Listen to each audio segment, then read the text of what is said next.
ನಿನ್ನೆ ರಾಜ್ಯಸಭಾ ಎಲೆಕ್ಷನಲ್ಲಿ ಇವತ್ತು ಏನು ಎನ್ ಡಿ ಎ ಅಭ್ಯರ್ಥಿಯಾಗಿ ಒಬ್ಬರಾಗಿದ್ದರು. ಬಿ ಜೆ ಪಿಯಿಂದ ಸ್ವಾಭಾವಿಕವಾಗಿ ಅವರಿಗೆ ನಂಬರ್ ಇದ್ದಿದ್ದರಿಂದ ಒಂದು ನಂಬರ್ ಇದ್ದಿದ್ದರಿಂದ ಅವ್ರ ಕಡೆಯಿಂದ ಏನೊಂದು ಅಭ್ಯರ್ಥಿ ಮಾಡಿದರು. ಕಾಂಗ್ರೆಸ್ಸಿಂದ ಇಂಡಿಪೆಂಡೆಂಟ್ ಸೇರಿ ಅವರು ಕೂಡ ಮೂರನೇ ಅಭ್ಯರ್ಥಿನ ಹಾಕಿ ಮೂರನೇ ಅಭ್ಯರ್ಥಿನ ಇಂಡಿಪೆಂಡೆಂಟ್ ಕ್ಯಾಂಡಿಡೇಟ್ಸ್ಗಳ ಮೇಲೆ ಡಿಪೆಂಡ್ ಆಗಿ ಅವರು ಕೂಡ ಏನು ಅಭ್ಯರ್ಥಿಗಳನ್ನ ಹಾಕಿದರು. ನಿನ್ನೆವರೆಗೂ ಎಲ್ಲ ರೀತಿಯಲ್ಲೂ ಏನು ಎಲ್ಲ ಪಾರ್ಟಿಗಳೂ ಶ್ರಮ ಹಾಕಿ ಅವರವರ ಅಭ್ಯರ್ಥಿಗಳನ್ನ ಗೆಲುವಿಗೆ ಮಾಡ್ಕೊಳ್ಬೇಕು ಅಂತೇಳಿ ನಿನ್ನೆ ಹೋರಾಟ ಮಾಡಿದ್ದಾರೆ. ನಾನೆಲ್ಲ ಗಮನಿಸಿದ್ದೀನಿ. ನಮ್ಮಲ್ಲಿ ಒಂದು ವಿಶ್ವಾಸ ಇತ್ತು, ಇಂಡಿಪೆಂಡೆಂಟ್ ಕ್ಯಾಂಡಿಡೇಟ್ಸುಗಳು ಕೂಡ ಈ ಒಂದು ಏನು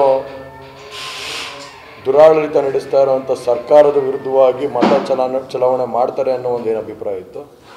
ನಿಮ್ಮ ಉಬ್ಬಿದ ರಕ್ತನಾಳಗಳ ಸಮಸ್ಯೆಗೆ ಎವಿಸ್ ಆಸ್ಪತ್ರೆಯಲ್ಲಿ ಕೇವಲ 30 ನಿಮಿಷದ ಲೇಸರ್ ಚಿಕಿತ್ಸೆಯೊಂದಿಗೆ ಮುಕ್ತಿ ಹೊಂದಬಹುದು.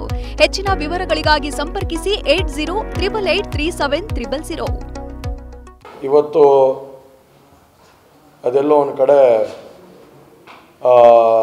ನಾವು ತಪ್ಪ ಭಾವಿಸ್ತೀವಿ ಅನ್ನೋ ಒಂದು ಭಾವನೆಯಲ್ಲಿ ಇದೆ. ಆದರೆ ಅವರಲ್ಲಿ ಒಂದು ಅಭಿಪ್ರಾಯ ಇತ್ತು, ಕಾಂಗ್ರೆಸ್ಸಲ್ಲಿ JDS ಒಡೆದೋಗಿದೆ, 19 ಜನದಲ್ಲಿ ನಾವು ಸುಮಾರು 3 ರಿಂದ 4 ಓಟ್ಗಳನ್ನ ನಮ್ಮ ಕಾಂಗ್ರೆಸ್ ಅಭ್ಯರ್ಥಿಗೇ ಕ್ರಾಸ್ ವೋಟಿಂಗ್ ಮಾಡಿಸ್ತೀವಿ ಅನ್ನೋ ಒಂದೇನು ಅಭಿಪ್ರಾಯ ಇತ್ತು. ಎಲ್ಲೋ ಒಂದು ಕಡೆ ಅದಕ್ಕೆ ಕಾಂಗ್ರೆಸ್ ಅವರಿಗೆ ಸೋಲಾಗಿದೆ ಅನ್ನೋದನ್ನ ಹೇಳಕ್ಕೆ ಇಷ್ಟಪಡ್ತೀನಿ. ನಮ್ಮಲ್ಲಿ 19ಕ್ಕೂ 19 ಜನ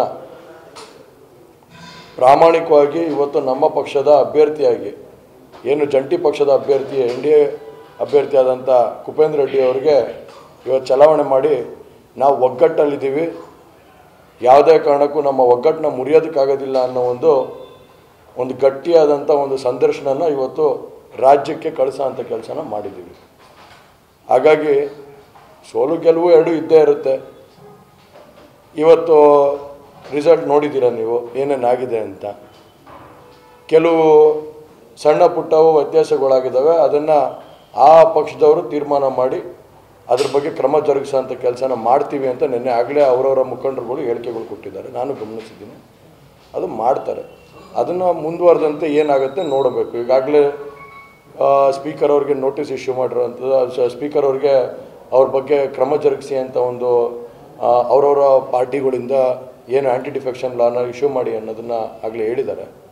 ಅದ್ರ ಮೇಲೆ ಏನೇನು ಕ್ರಮ ಮುಂದಿನ ದಿನಗಳಲ್ಲಿ ಸ್ಪೀಕರ್ ಆದಂಥವರು ಪಾರದರ್ಶಕವಾಗಿ ನಡೀತಾರೋ ಇಲ್ಲ ಏಕ ಪಾರ್ಟಿಯಾಗಿ ನಡೀತಾರೋ ಅನ್ನೋದನ್ನು ತೀರ್ಮಾನ ಆಗಬೇಕಾದ್ರೆ ಅದನ್ನು ಮಾಡ್ತಾರೆ. ನೋಡೋಣ, ಅದು ಮುಂದಿನ ದಿವಸಗಳದು ಮಾತುಗಳು.